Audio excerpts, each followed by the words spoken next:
Hier ist ein schönes Bild der neuen Standard-Weltkarte von Alex Gleason aus dem Jahr 1892 auf der Projektion des Modern College in Blackheath, England. Am oberen Rand der Karte steht geschrieben, dass sie wissenschaftlich und praktisch korrekt ist. Gleasons Karte unterscheidet sich von den Standard-Weltkarten vor allem durch die Darstellung der Pole. Wie der Vergleich mit der herkömmlichen Weltkarte zeigt, liegt der Hauptunterschied in Gleasons Karte darin, dass sich der Nordpol tatsächlich im Zentrum der Erde befindet. Und auf den ersten Blick scheint der Südpol, die sogenannte Antarktis, zu fehlen. Bei näherer Betrachtung stellt man jedoch fest, dass die Antarktis tatsächlich vorhanden ist und den größten Teil der Landmasse auf der Karte ausmacht. Die Antarktis auf Gleasons Karte ist ein alles umschließender Eisring, der die gesamte äußere Erdoberfläche bedeckt. Gleasons Karte ist zu einer Art kanonischem, historischem Dokument für Anhänger der flachen Erde geworden. Viele von ihnen stellen das Bild ins Internet und bezeichnen es als einen erdrückenden Beweis, der das heliozentrische Modell der Erde widerlegt. Mit anderen Worten, es beweist, dass die Erde keine sich drehende Kugel im Raum ist, sondern eine kreisförmige, flache und unbewegliche Ebene. Das war für mich noch kein Beweis. Und obwohl ich die Idee einer riesigen, alles umschließenden Eiswand für ein nettes Konzept halte, wusste ich, dass wir eine riesige Menge an Beweisen für die Existenz des Weltraums, kugelförmiger Planeten und ganzer Wissenschaften haben, die sich mit der Lösung mathematischer Rätsel der Physik beschäftigen. Ich meine, wir sind auf dem Mond gelandet, um Himmels Willen. Wenn die Erde flach und unbeweglich wäre, hätte das mittlerweile doch sicher schon jemand erkannt. Diese mutigen Seelen taten das Undenkbare. Sie flogen zum Mond, sie landeten, machten ihre ersten vorsichtigen Schritte und hissten die amerikanische Flagge. Die NASA schickte bei den nachfolgenden Apollo-Missionen mehrere Besatzungen auf den Mond. Sie schafften es sogar, Apollo 17 beim Verlassen des Mondes zu filmen. Okay, I'm gonna get the pro. 99, proceeded, 3, 2, 1, ignition. Right away, Houston. Vector good. Aber halt! Stopp! Wenn dies Aufnahmen der Besatzung sind, die den Mond verlässt und zur Erde zurückkehrt, wen haben sie dann zurückgelassen, um den Start des Raumschiffs zu filmen? Und findest du nicht auch, dass diese farbenfrohen Missionen beim Start irgendwie unecht aussehen? Danach sah ich auch keine Raketen mehr, welche diese Art von schillernden Farben erzeugen. Und ich nehme an, dass sie es zugeben, da sie alle Daten der Mission verloren haben. Das war bestimmt nur ein Zufall. Ich begann, die NASA etwas genauer zu untersuchen und was ich fand, war schockierend. Ich kann mit Gewissheit sagen, dass die NASA die Welt tatsächlich anlügt, und zwar seit ihrer Gründung im Jahr 1958. Aber nehme mich nicht beim Wort. Manchmal kann man den Menschen die Wahrheit nicht sagen, man muss sie ihnen zeigen. Also lass sie mich dir zeigen. Schnall dich an und bleib sitzen, denn Houston, wir haben ein großes Problem. Okay, well, there's a big problem with the blue marble. And I'm going to zoom in here and show you what the problem is. These are all composite images where they are really not very good at Photoshop because they're using the Photoshop clone tool to replicate clouds. This cloud is a copy of this cloud. See the formations? They're identical formations. These right here, side by side, side by side. See this kind of W-looking shape right here, replicated right here. This cloud is exactly the same as that cloud. You know, same clouds right there, and same thing on the other side of the world. They got the same thing going on. They got careless here. Look, 1, 2, 3, 4, 5 of the same formations replicated right there. These two replicated, same exact formations right here. This right here is clone of that right there. I mean, really? So you're telling me that we could take pictures of Jupiter and Saturn, huge, massive planets, and now we're out going to Pluto, but we don't have one legitimate picture of the Earth from space that's not a composite? Click on this picture right here. Supposedly the same mission, same guys that took the picture of the most famous picture of our Earth. I'm going to do save image as, and let's see, Apollo Moon, let's call it Apollo Moon 17. And I'm going to open that in Photoshop. And if those of you who think this technical difficulty was planned and think I'm scamming you, go do it for yourself. Because you're going to find the exact same thing. I got nothing to hide here. This is live on the air, okay? I'm going to zoom in on the Earth in Photoshop. You see the Earth? Go to Image, Adjust, Levels, and I'm going to And the levels over here. And I'm going to bring the levels up. Uh-oh. What is that? Why is there a square box around the Earth allegedly taken from the scientists on the moon in Apollo 17? And people wonder why I don't trust NASA. That's why I don't trust NASA. Just another example of NASA faking space. Let's take a look here at this supposed image of Jupiter. Nothing more than CGI fakery. The supposed auroras towards the north. Let's take a look here again at NASA's official website, where it states Hubble captures vivid auroras in Jupiter's atmosphere. Here's the problem. The date of June 30th, 2016. Now take a look at this. Another so-called official image of Jupiter. This one's from back in 2014. You see the problem here? Now let's take a closer look at the supposed two images provided from NASA of Jupiter. Here's the problem again, 2016, 2014. What's the difference here? Well, the difference is they added the supposed auroras on the north, and this is nothing but a Christmas tree. Give me a break. Take a look here.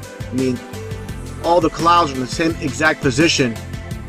Just the 2016 image is a bit, I would say, darker. This is a bit lighter in 2014. Here's a side-by-side. People can't see what's taking place here with NASA. Nothing more than fakery. I mean, give me a break. This is a complete insult. If you have a brain in your head. And you can tell it's real because it looks so fake, honestly.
It became instantly clear how they do it. And it's just video game technology. Now, if you're part of the Geek Squad or the techie crowd, well, then you already know about this technology. And so let's get to the video that caught my attention, and you will see the same things that I saw. Let's watch. We have to introduce the concept of freefall. So let's use this model of Jupiter. And let's enlist the help of a friend, Patsy. You might know her.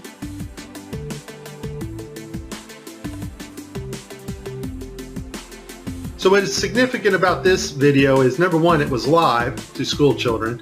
Number two, we have this stuffed animal that is transitioning in on another video channel.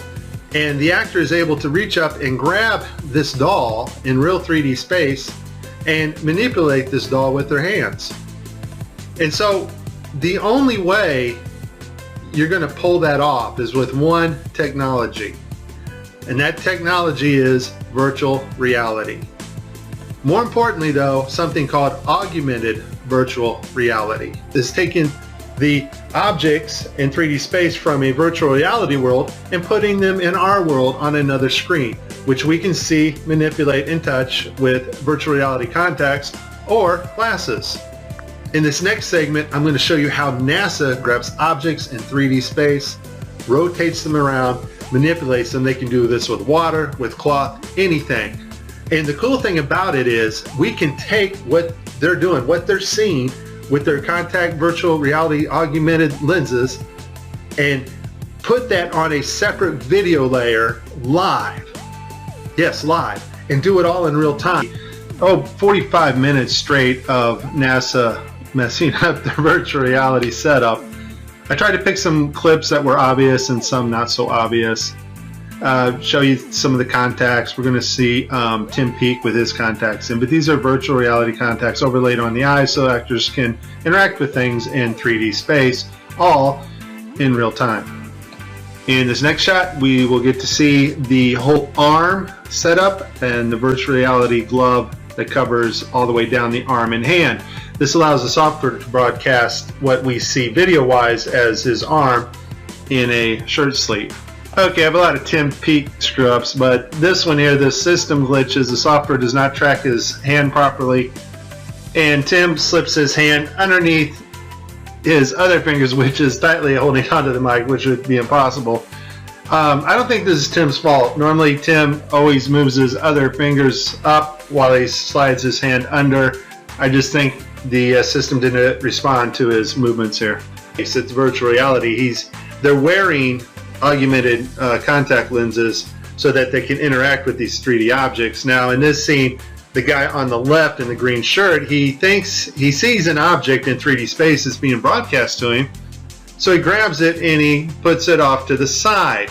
He's looking straight ahead because he's looking at an object rotating in front of him, but the video channel is down that is supposed to show the viewers what we're supposed to see, and so we don't actually get to see the object that he is seeing. And I would just sum this up as a very terrible, bad, horrible day for NASA doing live feeds.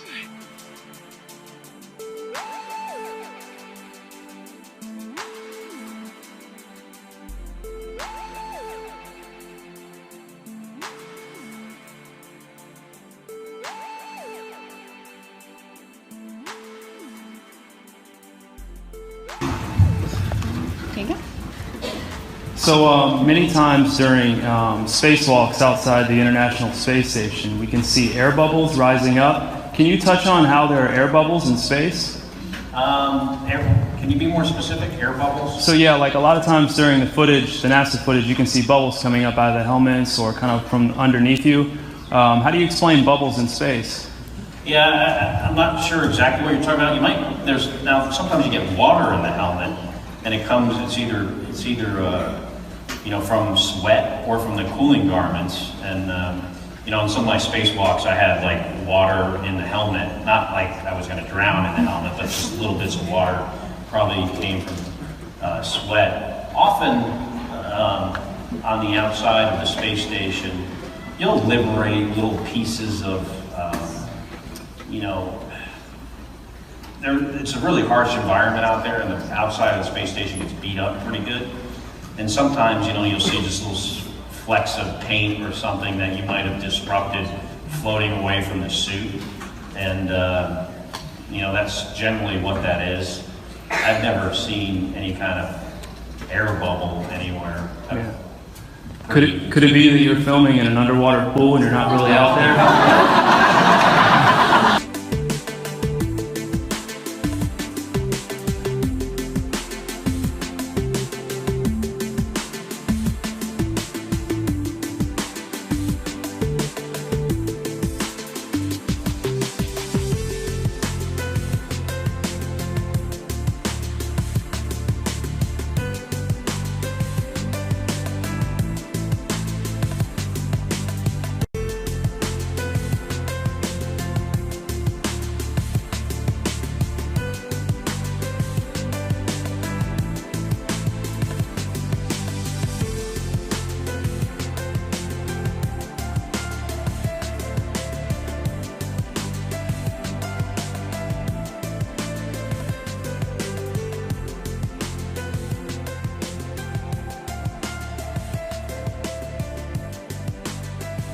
Why don't you swear in the Bible that you walked on the moon? You're the one who said you walked on the moon when you didn't. Calling the kettle black if you ever thought of it. Saying I misrepresented myself. Away from me. You're a coward and a liar and a thief.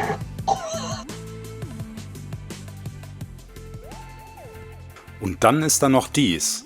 Offizielle NASA-Forschung über die Dynamik eines Flugzeugs, das über einer flachen und nicht rotierenden Erde funktionieren würde. Eine flache, nicht rotierende Erde. Eine flache, nicht rotierende Erde. Was? Ich weiß, dass die NASA ein riesiges Multimilliarden-Dollar-Budget hat, aber warum sollten sie Mittel für die Forschung an einem Flugzeug verschwenden, das über einer flachen, unbeweglichen Erde funktioniert? Ich dachte, wir leben auf einer sich drehenden Kugel im Weltraum. Ist das nicht so, als würde Toyota ein neues Auto entwickeln, das durch Lava fährt? Es würde nie benutzt werden und wäre eine enorme Geldverschwendung. Das ist alles nur Spaß und Spielerei, bis man den Lügen der NASA auf die Spur kommt. Warum sollte die größte Raumfahrtorganisation, deren Vision auf ihrer Webseite besagt, dass es ihr Ziel ist, Wissen zum Wohle der Menschheit zu entdecken und zu erweitern, lügen? Und wohin genau fließt ein Jahresbudget von mehreren Milliarden Dollar? In den letzten 5 Jahren belief sich das Jahresbudget der NASA zwischen 2016 und 2020 auf insgesamt über 100 Milliarden Dollar. Warum sollte sie solche betrügerischen Handlungen begehen, wenn sie der Menschheit mit ihrem Verständnis und ihrer Erforschung des Weltraums helfen will? Und wenn wir der berühmtesten aller Weltraumorganisationen nicht vertrauen können, dass sie uns die Wahrheit sagt, ist die Erde dann wirklich das, was man uns glauben lässt? Und dann erinnerte ich mich an den Vertrag der Vereinten Nationen von 1959, der alle weltweiten Aktivitäten auf dem antarktischen Kontinent verbietet, regelt und sicherstellt, dass der Kontinent keiner Nation gehört. Mit Gleasons Karte vor Augen begann ich mich zu fragen, ob die Antarktis wirklich das war, was man uns erzählt hatte. War sie wirklich ein eiskaltes, unberührtes Paradies, in dem, wie Sir David Attenborough zeigt, die Pinguine im Schnee spielen? Könnte es wirklich eine riesige Eiswand sein, welche die ganze Erde umschließt? Und dann dämmerte mir etwas und ließ mich innehalten. Wie konnte ich das übersehen? Es starrte mir die ganze Zeit buchstäblich ins Gesicht. Gleasons Karte, sichtbar verborgen in dem Logo der Vereinten Nationen. Schau es dir an. Der Nordpol befindet sich in der Mitte, genau wie bei Gleasons Karte. Aber warum fehlt die Antarktis? Oder fehlt sie doch nicht? Bei näherer Betrachtung stellte ich fest, dass das Logo von einem kreisförmigen Lorbeerblatt eingerahmt ist. Aus der antiken griechischen Mythologie weiß ich, dass das Lorbeerblatt Apollo symbolisiert. Schon wieder Apollo. Genau wie die Mondmission. Im alten Rom durfte der Lorbeer nicht für profane Zwecke verwendet werden und das Anzünden oder Verbrennen unter freiem Himmel war streng verboten. Und ich wusste aus dem Vertrag, dass die UNO die Erforschung und Ausbeutung der Antarktis streng verboten hatte. Verbirgt sich vielleicht eine Botschaft dahinter? Ich begann zu recherchieren und stellte fest, dass nicht nur die Vereinten Nationen dieses Logo benutzen, sondern auch die Internationale Seeschifffahrtsorganisation, die Internationale Zivilluftfahrtorganisation und die Weltgesundheitsorganisation. Die Seeschifffahrtsorganisation kontrolliert die Meere und die Luftfahrtorganisation den Himmel. Die WHO steuert grob gesagt die gesamte Kommunikation über Gesundheit und Krankheiten der Welt, so wie sie es auch während der Covid-19-Pandemie getan hat. Beherrscht in Wahrheit das UN-Militär die Antarktis zusammen mit den See- und Luftfahrtorganisationen? Oder handelt es sich doch nur um einen Friedensvertrag, um den letzten unberührten Ort der Erde zu ehren?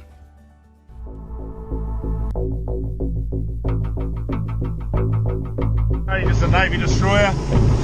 He will yield.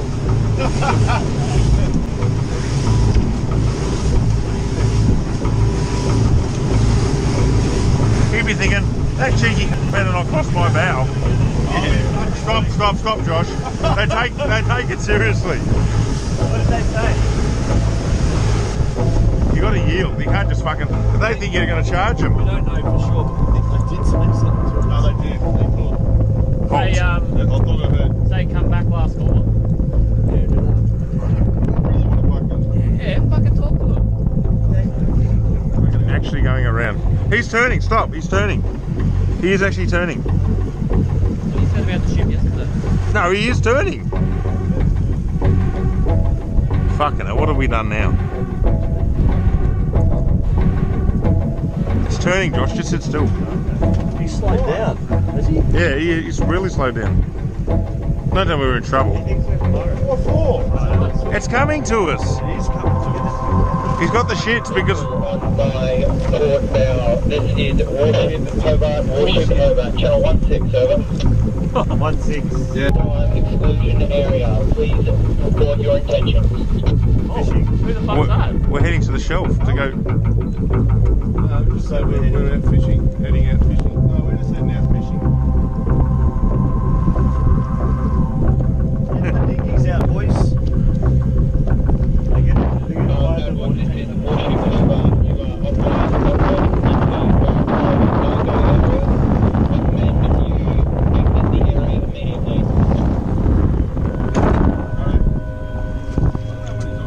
going that way. Just traversing. I'm set up a demo today with this Cessna and the Air National Guard. I'm going to be inside of this Cessna and we're going to be going rogue. We're going to fly into that no-fly zone and we're going to see how the Air National Guard does it. They scramble the fighter jets to come right. Take off. We're off. Flying for miles and miles until... Okay, we've just entered the no-fly zone now. Our pilots aren't talking to air traffic control, ignoring their calls to reach them.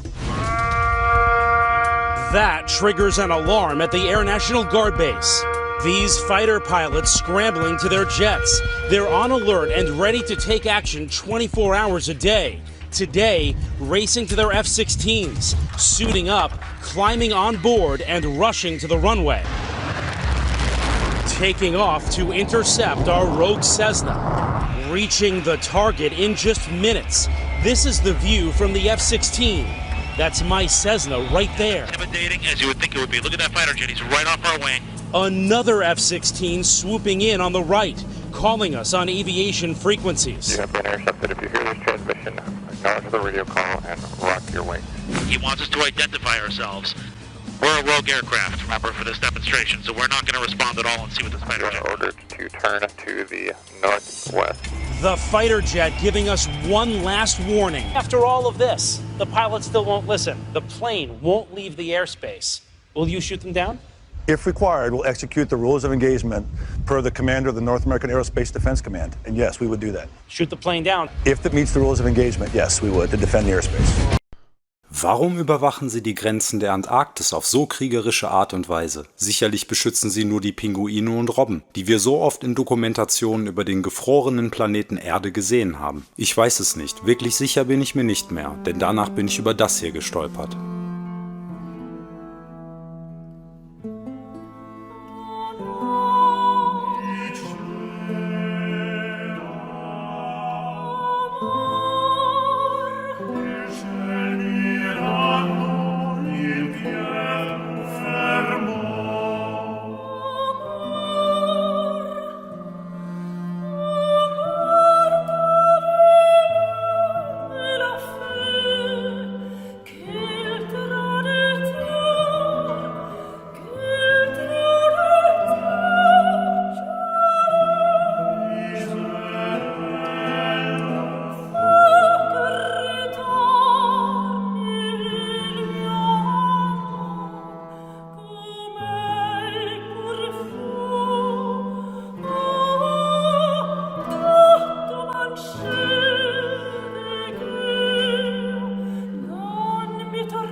Eine riesige Eiswand, die sich über Aberhunderte von Kilometern zu erstrecken scheint. Ich weiß nicht, wie es dir dabei geht, aber ich empfand dieses Bildmaterial zutiefst beunruhigend. Mit den Lügen der NASA im Hinterkopf und der großen Eiswand, die sich in der Ferne abzeichnete, begann ich das zu erleben, was manch einer kognitive Dissonanz nennt. Ich begann es abzulehnen. Natürlich konnte das alles nicht wahr sein und natürlich ist unsere Erde eine sich drehende Kugel, wie uns unser ganzes Leben lang gelehrt wurde. Es ist eine Sache, dass die NASA lügt, aber lügen auch all die Professoren und Wissenschaftler? Lügt sogar der National Geographic Channel? Und was ist mit Newton, Einstein, Hawking und Attenborough? Lügen auch sie alle? Das ist eine komplizierte Antwort und ich werde mein Bestes tun, um dir die Wahrheit zu zeigen. Doch bevor wir uns mit den Hütern des Wissens und den vertrauenswürdigen Stimmen unserer Welt beschäftigen, muss ich dir noch mehr von unserer Erde zeigen.